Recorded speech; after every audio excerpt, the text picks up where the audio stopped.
Alors bonjour, donc, je m'appelle Dr Ronald Teini et je veux vous présenter le cours de la théorie des groupes. Okay. Et donc voici mon email au cas où vous en avez besoin pour me poser des questions. Alors tout d'abord, nous allons voir l'organisation de ce cours. Donc je vais commencer dans les deux premiers chapitres par les fondements mathématiques de cette théorie.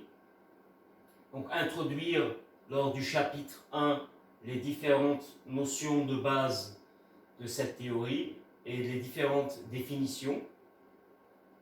Puis introduire la théorie des représentations qui va nous permettre de déduire ce qu'on appelle la table des caractères. Et puis on va utiliser donc ces résultats des deux premiers chapitres pour les applications.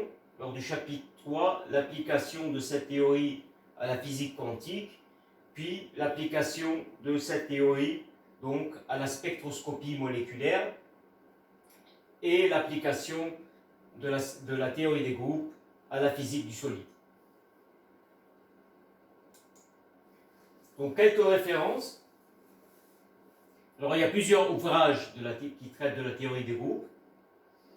Des ouvrages qui s'intéressent plutôt qu'à l'aspect mathématique de cette théorie, des ouvrages qui traitent de l'application de la théorie des groupes en mécanique quantique, et des ouvrages qui s'intéressent surtout à l'application de la théorie des groupes en chimie et en spectroscopie.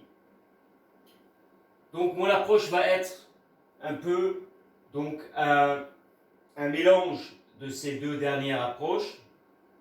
Okay. Donc les trois premiers chapitres sont basés sur le livre par Paul H. Meyer, Group Theory, The Application to Quantum Mechanics. Donc c'est un livre en anglais. Et donc le chapitre 4 va surtout être basé donc sur des ouvrages qui traitent de l'application de la théorie des groupes en chimie, comme cet ouvrage-là. Donc, je vais commencer par le premier chapitre, qui est une introduction à la théorie des groupes, et où je vais introduire donc les notions de base de cette théorie. Donc tout d'abord, qu'est-ce que la théorie des groupes? La théorie des groupes est une théorie mathématique, avant tout, qui y étudie les structures algébriques appelées groupes. Donc, la théorie des groupes a de nombreuses applications en physique et en sciences des matériaux, où les éléments des groupes sont en général des éléments de symétrie. Donc, la symétrie est une très importante notion en physique, en chimie et sciences des matériaux. Donc, parmi les domaines d'application de cette théorie, en physique, par exemple, en physique quantique, la théorie des groupes s'intéresse aux groupes de symétrie de l'hamiltonien. Ça veut dire les opérations qui laissent l'hamiltonien invariant. En information quantique, on utilise aussi pas mal de théories de groupes. Par exemple, on va s'intéresser au groupe de Pauli, au groupe de Clifford, etc. Aussi, la compréhension du modèle standard en physique des particules nécessite des notions de théorie des groupes. Donc, en chimie quantique et en spectroscopie moléculaire, la théorie des groupes a d'importantes applications, comme on va voir par la suite. Et donc, elle va permettre de déterminer donc, les symétries des fonctions d'onde ainsi que donc, les règles de sélection, ça veut dire les transitions, si une telle ou telle transition est autorisée entre un état ou un autre. La théorie des groupes, hormis donc la physique et la spectroscopie moléculaire, a d'autres applications, par exemple en cryptographie. La cryptographie à clé publique utilise la théorie des groupes. Et aussi, le domaine d'application de cette théorie réside dans l'intelligence artificielle, ça veut dire en robotique ou en vision par ordinateur, où de plus en plus de recherches dans ce domaine sont effectuées.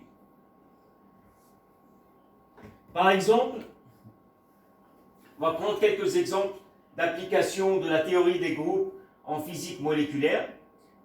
La théorie des groupes peut être utilisée pour reconstruire les orbitales moléculaires à partir d'une combinaison linéaire d'orbitales atomiques.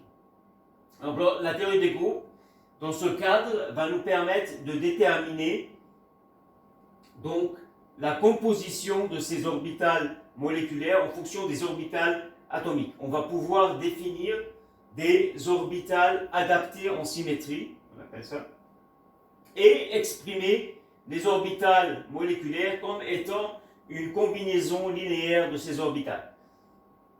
Okay? Donc on pourra par la suite, par exemple, comprendre un diagramme orbitalaire d'une molécule donnée. Ici, par exemple, le diagramme orbitalaire de la molécule de NH3.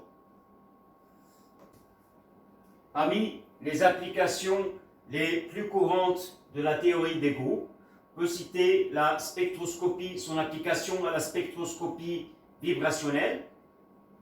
Par exemple, dans le cadre de la spectroscopie vibrationnelle, la théorie des groupes va permettre de déterminer la symétrie des modes normaux de vibration. Par exemple, la molécule de H2O possède 3 modes normaux de vibration. Elle va permettre de déterminer aussi les coordonnées normales de vibration, ça veut dire les coordonnées dans lesquelles le système de coordonnées dans lequel l'hamiltonien prend une forme simple ou séparable. Et en plus, et le plus important, la théorie des groupes va nous donner les règles de sélection en spectroscopie infrarouge et Raman. Ça veut dire qu'elle va nous permettre de déterminer quelle transition vers tel ou tel état est autorisée ou non. La théorie des groupes, en plus, permet de prédire, dans le cas d'un spectre Raman polarisé, la polarisation ou non de la lumière Raman. Alors, ici, comme on peut voir, cette raie-là est une raie qui dépend fortement de la polarisation incidente. Et donc, la théorie des groupes permet de prédire ce phénomène-là.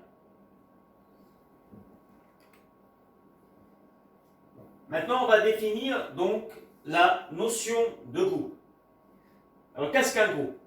Un groupe, c'est un ensemble d'éléments munis d'une loi associative avec les propriétés suivantes. Donc, quel que soit A et B, deux éléments appartenant au groupe,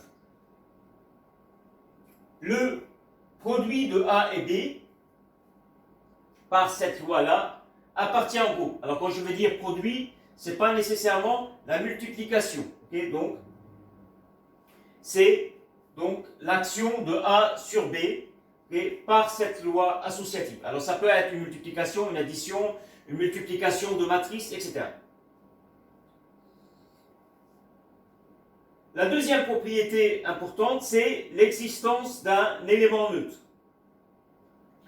Cet élément neutre, c'est un élément qui laisse n'importe quel élément invariant. Ça veut dire, si je multiplie donc E fois A, ou A fois E, ça me donne A, quel que soit A appartenant à G. Alors, la troisième propriété que doit posséder un groupe, c'est l'existence d'un inverse. Ça veut dire chaque élément doit avoir un inverse tel que A-1 multiplié par A égale A1 moins 1 égale à l'identité ou l'élément neutre. Okay? Et la quatrième propriété, c'est l'associativité de la loi. Le nombre d'éléments d'un groupe est appelé ordre d'un groupe. On va le noter petit g. Donc un groupe, il peut avoir un nombre fini ou infini d'éléments. Dans le cas où le nombre est infini, le groupe peut être continu ou discret. Okay? Donc, suivant que la variable qui est associée à l'élément est continue ou discret. Donc, quelques définitions supplémentaires. Donc, on définit l'ordre d'un élément. Un élément A d'un groupe est dit d'ordre n si A élevé à la puissance n égale à l'identité. Okay? Donc, un élément est au moins d'ordre 2. Parce que si j'ai un élément A appartient au groupe, A fois A appartient au groupe. Okay? Donc, A fois A peut être à l'identité, égal à l'identité. Alors, dans ce cas, c'est l'élément est d'ordre 2. Le seul élément qui est d'ordre 1, c'est l'identité, bien sûr.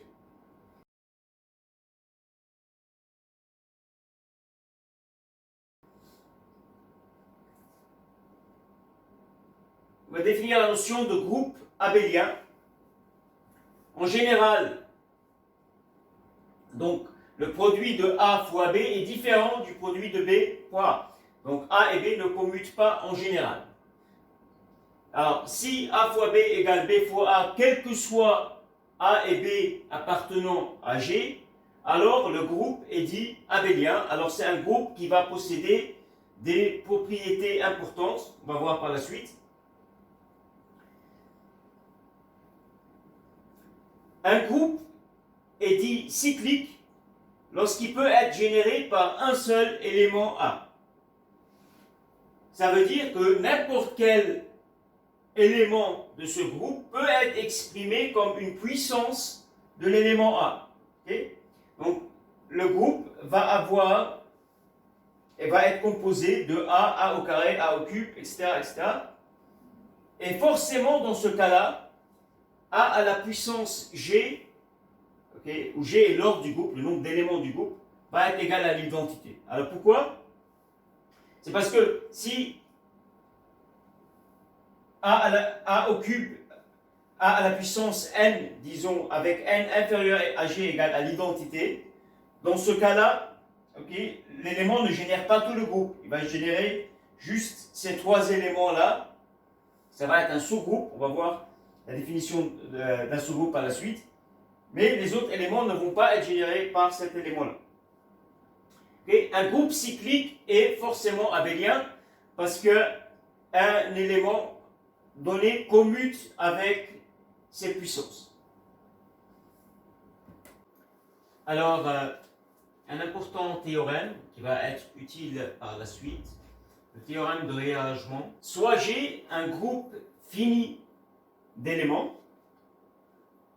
Si je considère un élément A appartenant à G et je multiplie cet élément par le groupe, et, par exemple, je vais générer l'ensemble A multiplié par l'identité, c'est A multiplié par A multiplié par B, A multiplié par C, etc. Donc, cet ensemble d'éléments va être le groupe lui-même. Okay? C'est ce que nous dit le théorème de réarrangement. Donc, je ne vais pas créer des duplicata. Okay? Donc, cet ensemble d'éléments va être le groupe lui-même. La preuve de ce théorème est relativement simple.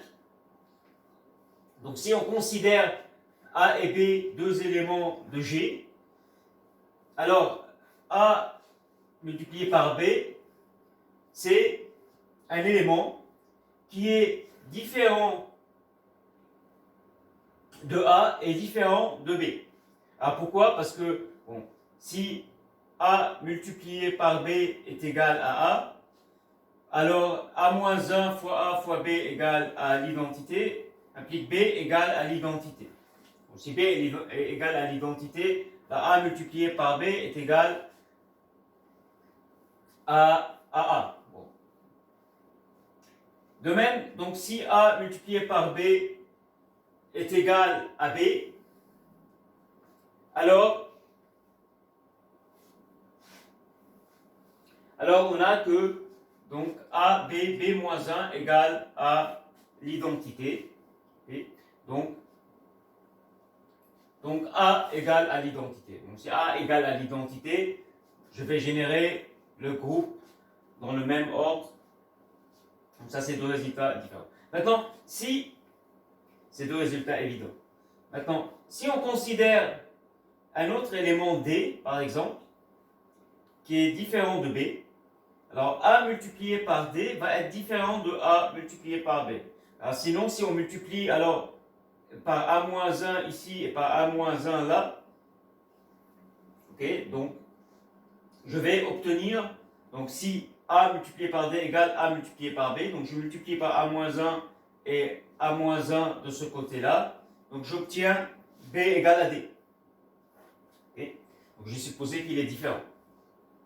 Donc la multiplication de A fois donc le groupe va générer à chaque fois donc un élément qui est différent. Okay, donc à la fin je vais générer le groupe lui-même.